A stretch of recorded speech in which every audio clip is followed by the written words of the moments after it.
The Chargers have taken a key step to bolster their offense by adding a familiar face to support Justin Herbert. This move doesn't entirely address their wide receiver concerns, but it's a positive step forward and an important boost for their offensive lineup. What's up, buddies? Welcome back. If you are new here, make sure you hit the subscribe button. We cover all AFC West news here on this channel. Williams returning to Los Angeles fills an important need, but it doesn't eliminate all the concerns. His presence is a boost, especially for Chargers fans who were eager for offensive upgrades at the start of free agency. Williams provides Herbert with a reliable option, particularly as an outside receiver who shines in contested catch situations. While this move offers some relief, the offense still requires additional pieces to feel complete. On the defensive side, the Chargers made a smart addition by bringing in a cornerback with the size and skill set they've been targeting. A 6'3", 220-pound player who excels in zone coverage. They also chose to maintain continuity in their linebacker group, re-signing Denzel Perryman and Troy Dye. Under Navarro Bowman's coaching, this unit has been well prepared and didn't require significant changes, making it one of the more stable aspects of the roster. Turning back to the offensive side,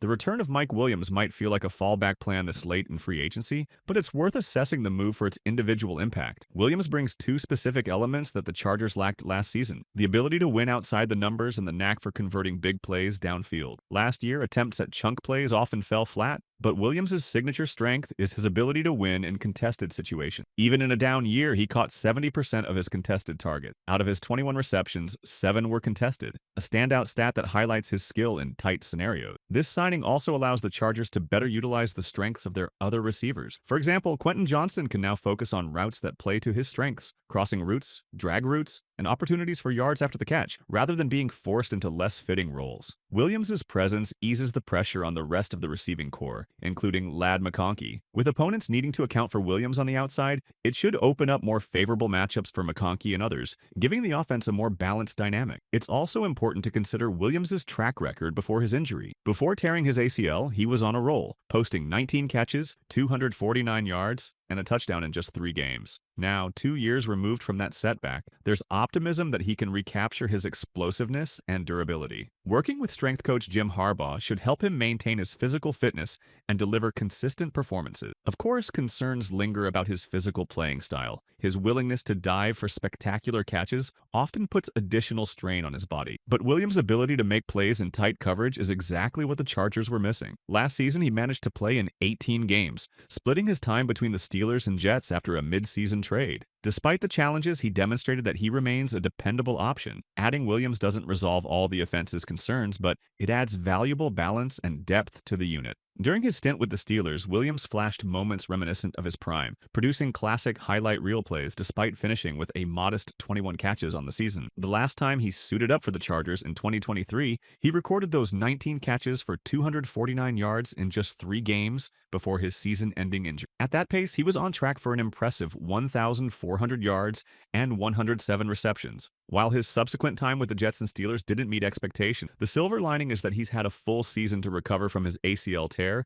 rebuild his confidence, and prepare to return to form. At 30-plus years old, questions remain about whether he can regain his pre-injury explosiveness, but the extended recovery period offers some hope. The trio of Mike Williams, Ladd McConkey, and Quentin Johnston brings a mix of complementary skills, though it's not quite as dynamic as when Josh Palmer was part of the equation. Williams gives the offense the ability to win in outside matchups, addressing a critical gap from last season. His presence not only provides Justin Herbert with another dependable target, but also allows other receivers to settle into roles that better suit their abilities. While Williams fills a key role, the overall receiving core still feels incomplete. If the Chargers aim to take their offense to the next level, they'll need to prioritize a premium draft pick at wide receiver to truly strengthen this group. This offseason strategy places immense pressure on the Chargers' draft decisions. They have glaring needs at wide receiver, tight end, defensive line, interior offensive line, and possibly a long-term successor for Khalil Mack. With limited early round picks, balancing these priorities won't be easy. On the defensive side, the addition of cornerback Benjamin St-Juste stands out as a high upside project. Known for his potential during the draft process, St-Juste impressed scouts with his performance at the Senior Bowl, where his vision and ability to read developing plays earned him praise. However, his NFL career to date has been inconsistent, often struggling when placed in schemes that don't suit his skill set.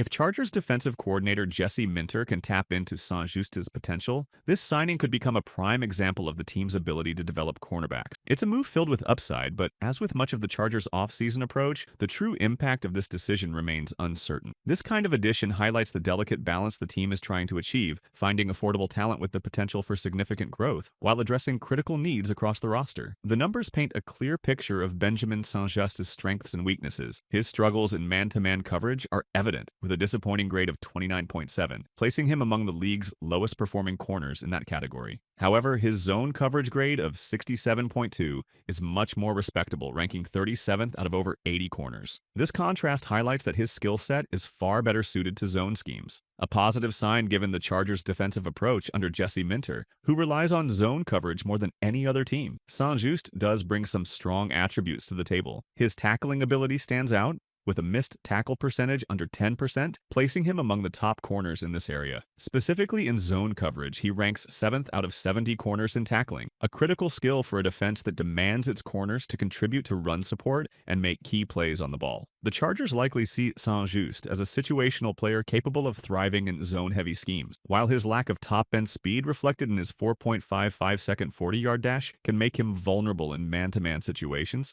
His size and physicality allow him to excel when he has room to operate in zone setups. Additionally, his ability to disrupt plays is notable, ranking 10th in forced incompletion percentage among corners with at least 400 zone snaps last year. This stat underscores his potential to be an impactful piece in the Chargers' defense when utilized correctly. This signing clearly aligns with Jesse Minter's preference for athletic, physical corners who fit his defensive scheme. However, for Benjamin St-Juste to truly thrive, he'll need to improve his man coverage abilities since no NFL defense relies solely on zone. Fortunately, the Chargers have built depth in their cornerback group, which now includes Cam Hart, Tarheeb Still, Dante Jackson, Dean Leonard, and Jacer Taylor. With Derwin James continuing to contribute as a versatile hybrid defender, St-Juste's role can be tailored to situations that maximize his strength while minimizing his exposure to his weaknesses. The Chargers have taken a measured approach in free agency this offseason, focusing on depth and players with potential rather than making splashy, high-cost acquisitions. This strategy of targeting players who fit the system rather than proven top-tier talent has its advantages, but it's not without criticism. By spreading resources across multiple lower-tier players, the Chargers missed the opportunity to consolidate funds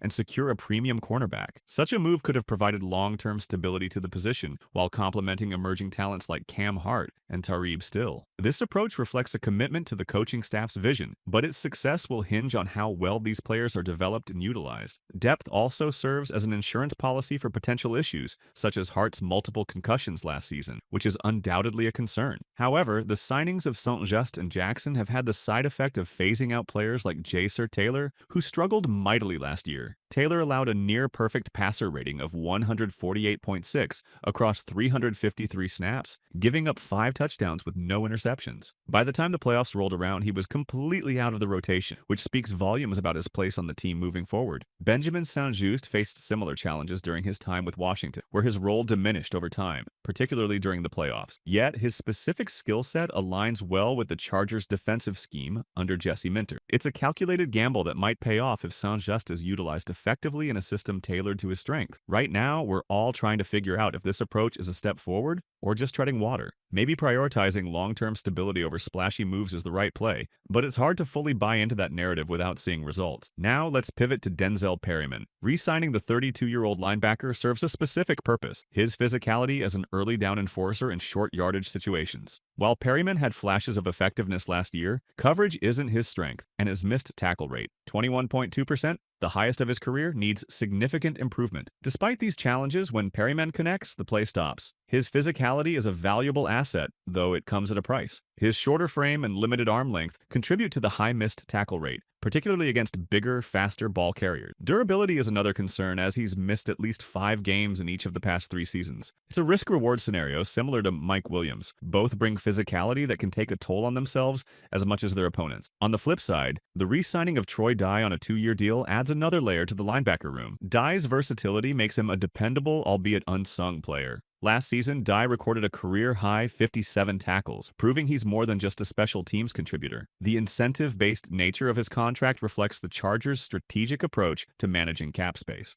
In terms of coverage, neither Dye nor Perryman excels, which is where Diane Henley's skill set comes into play. Henley provides a coverage complement to the physicality of Perryman and Dye. This trio also acts as a buffer for Junior Colson's development. Colson, who struggled as a rookie, has the tools to grow but needs time. Injuries during OTAs and training camp slowed his progress last year, and this added depth ensures he won't be rushed into a starting role. These moves reflect a calculated approach rather than headline-grabbing acquisitions. Incentive-based contracts provide flexibility, allowing players to earn while protecting the team's cap space. The big question is whether this conservative strategy can address the broader challenges that surfaced during last year's playoff exit. So, what do you think? Share your thoughts in the comment section.